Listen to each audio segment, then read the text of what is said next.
Okay, so Knock, you got one fork, so what are we supposed to share forks? Guys, we tongue kiss all the time. That's true.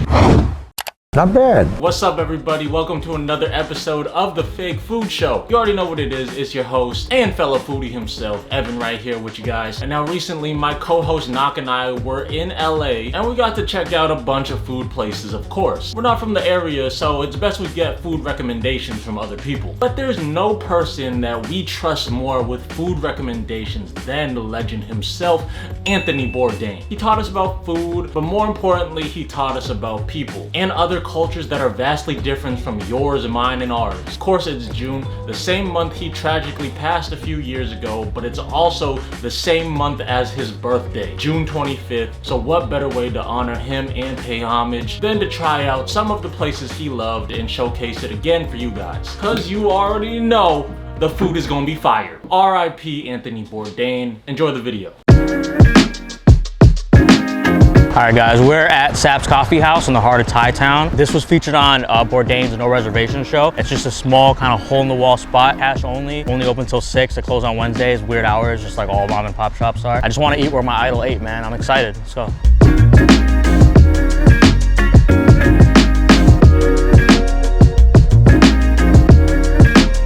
And you know, I normally drink black coffee, right? Shout out to her. I usually drink black coffee. This coffee is made out of coffee beans and soybeans, so it's not as strong as regular coffee. And obviously, Southeast Asia, you put hella condensed milk in it, right? If it tastes like coffee ice cream, I'll be happy with that too. I'm not gonna lie, it tastes exactly like Vietnamese iced coffee.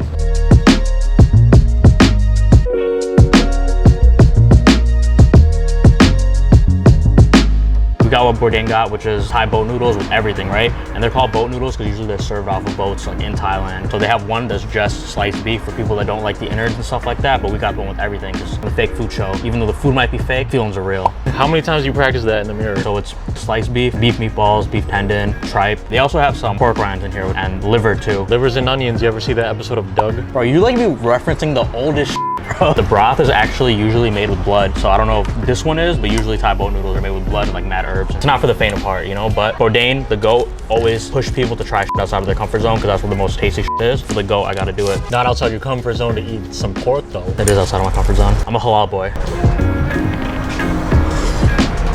It's like real beefy, but like different than like the pho beef, you know what I mean? I think there's a lot more herbs in this, more like an earthy taste to it. I think they do put a little bit of blood in here because it does taste a little irony. It's a lot more mild than you would expect. The rice noodles, the thin rice noodles that you'd see in pho, these are actually the same noodles that they use with like pad thai or whatever. Because they're thinner, they like kind of cling on to the broth a little bit more. So there's like more flavor. And shout out to the noodle whore, Anthony Bourdain episode. If you know, you know.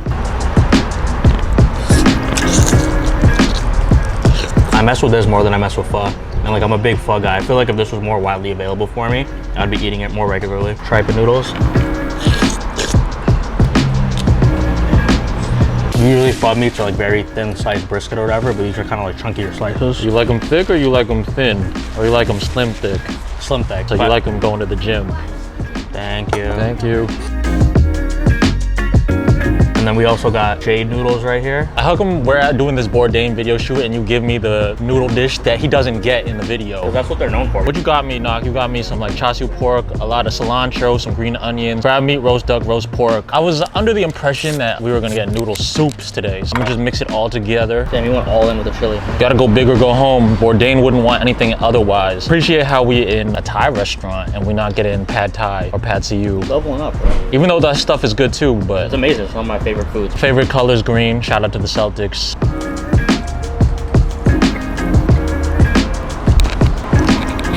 I know yours was the boat noodles, but I feel like I'm on a beach or something, on a yacht or like some small little boat in the ocean, you know, just by myself and eating the noodles. You got the palm trees right there. These are palm tree noodles. I don't feel like I'm in LA right now. I feel like I'm in Thailand, off the coast of Phuket. What I always like about Thai food or like real Thai food is they keep the portion small because people tend to order a lot of different things, you know? If you look at this, like you usu't get a bowl of pho, it's like overflowing, you know what I mean? Like to the top. Evan had to stop me from ordering some extra because I got so excited when I looked at the menu. This dude been gaining OD weight. Evan, he didn't even say anything. He just gave me a disgusted look when I was about to order something else and I was like, yeah, never mind. I'm actually really happy you got me this one, Knock, because we're gonna be out all day and it's gonna be hot. I don't want to be sweating profusely with some noodle soup. But you know what it is? Thailand, it's always hot. They still be having their soups because you gotta sweat it out sometimes. Phuket.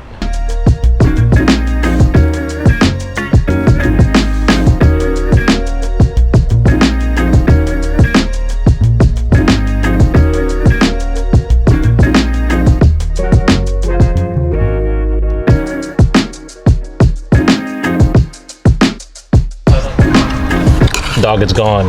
It's gone, it's done. Here on the Fake Food Show, we finish our foods. All right, yo, we at Bourdain's next favorite spot. We in KTown. We're at Taquitos and Dumplings. It's a mom and pop shop that serves Korean style dumplings, mandus. He went with his artist friend David Cho, so we're gonna check it out. Mom and pop shop. So you're going with your artist friend, Knock. What? Now you're going with your artist friend, Knock. Nonetheless, we're gonna check out these dumplings. All right.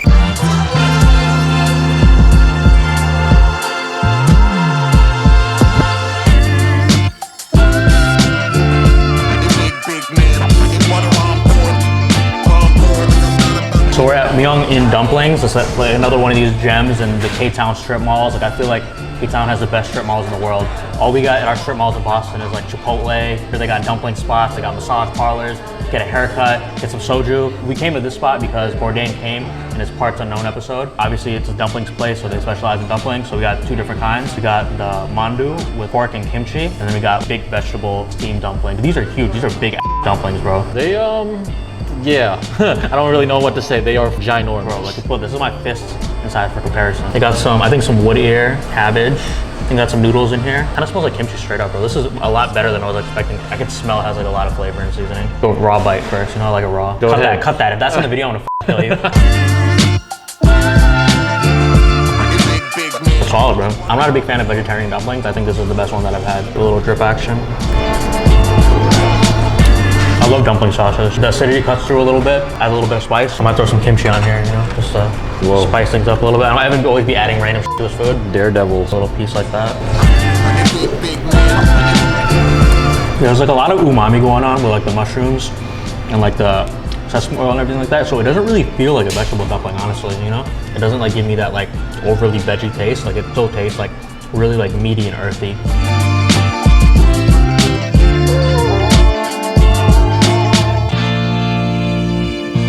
These are the dumplings, one of the dumplings that Bourdain actually got. They're the steamed pork and kimchi dumplings, of course. Look how thick it is. It reminds me, looks-wise, of like a dim sum meatball. Like Knock, I'm gonna go in raw.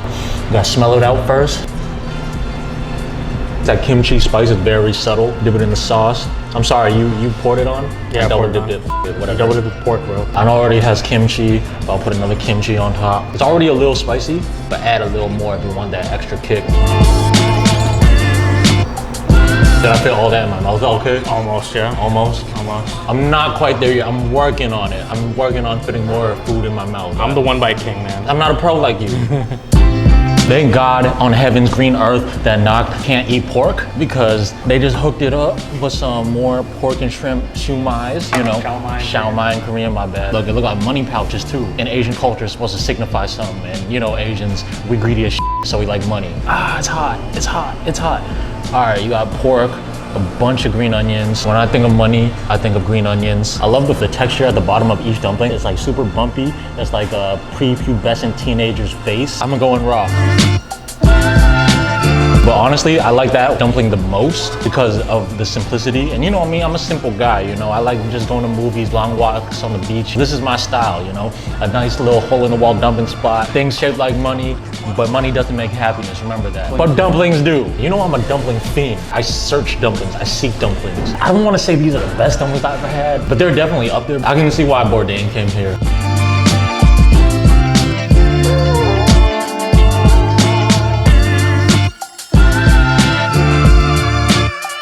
I know Bourdain did the whoa when he ate these. I know that for a fact.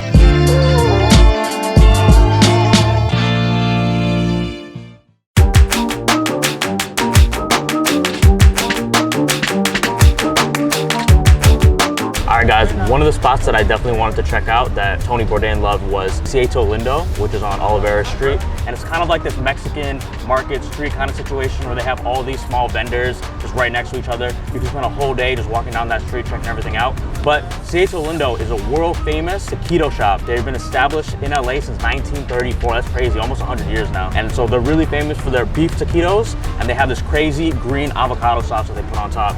And I'm just excited to try it, honestly. I love taquitos, but most of my taquito experience comes from 7-Eleven, which I'm sure is terrible. Like, it's up for debate, but they might be the inventor of the taquito. It might not have existed before this. Me and Evan were talking, and we were wondering if taquitos were a Tex-Mex thing, maybe has some Tex-Mex influence, but Taquitos Lindo might be the originator, so I'm actually even more excited now to try it out. Oh, no. It's like the Russian doll. Yeah. Oh my God. Oh my God.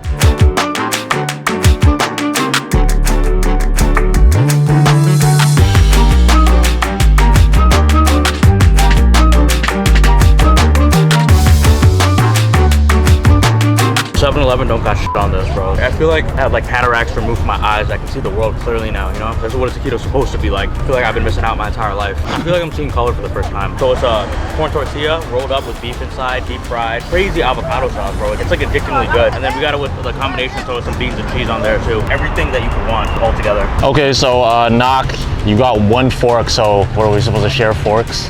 Guys, we tongue kiss all the time. That's true. I'm excited, like Knox said, my history of eating taquitos really go back to 7-Eleven and gas stations and frozen ones from the market. I'm assuming this is better than that, especially if it's the originator. Consistency is soft because it's in this avocado sauce. The exterior is kind of soft. Is it supposed to be harder? I don't know. Usually we get them really deep fried. This is like a bit softer. I got it and then I dipped it back into the cheese and it's hard to, Jesus. Oh my Lord. It might be a hand situation, honestly. Low-key kind of smoky, right? So normally we just take one bite, but I'm gonna eat the whole thing because I'm actually hungry. They don't even charge extra for the avocado. And how much does it cost, Knock? Like $8. Normally you get an avocado on the extra on Chipotle, $11. Just come here. Anthony Bourdain won't steer you wrong.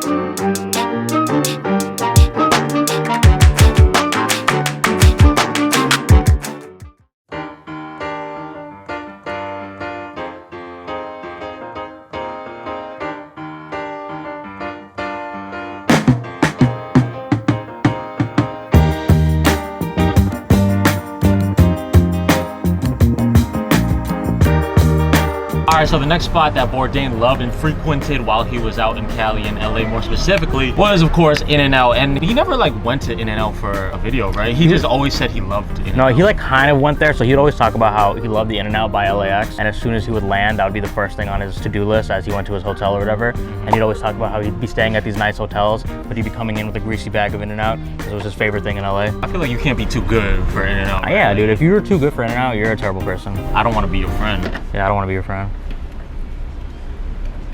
You're talking to me, like, specifically. I don't want to be your friend. Okay. While we don't know exactly what he ordered, we do know he mentioned animal style fries several times. So we got the animal style fries. I think this in general is a pretty classic order from In-N-Out. You know, double, animal style, added the peppers, the chopped chilies. Then we have the animal style fries that we asked for well done because I think one of the weak points of In-N-Out is that their fry game is not the strongest. They tend to be kind of soggy and it ends up being this big congealed blob after a while. Animal style fries is when they add American cheese, they add their Thousand Island dressing, and they add caramelized onions on it. First time I ever had animal style fries, I think I threw out the whole thing. And some locals were like, yo, what the f?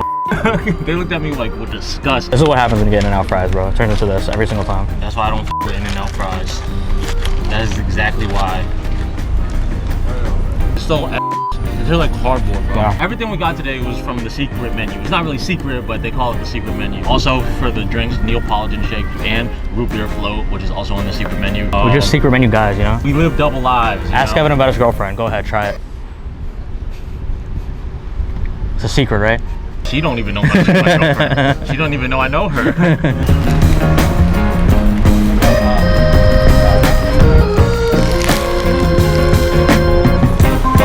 Honestly, there's not really much you can say about it. Everyone knows how good it is. This is good. This is good, bro. That's all you can really say about this. Like, I think that's what Bourdain said every time he ate here. This is good, bro. Bourdain went to a lot of fancy restaurants, a lot of hole-in-the-wall restaurants, a lot of mom-and-pop shops, a lot of street stands in different countries. And at the end of the day, he liked this, you know, and it speaks for itself how good it is. Never before did he ride so much for like a chain. That concludes the video, yo. Remember to like, comment, subscribe. Any other places Bourdain checked out that you want us to check out, you know, let us know in the comments below. R.I.P. Tony, the GOAT. He's really the GOAT of this food, to be honest. My appreciation for food and culture would not have started without his TV show. Until next time, we out. R.I.P. Anthony Bourdain. We out. Peace.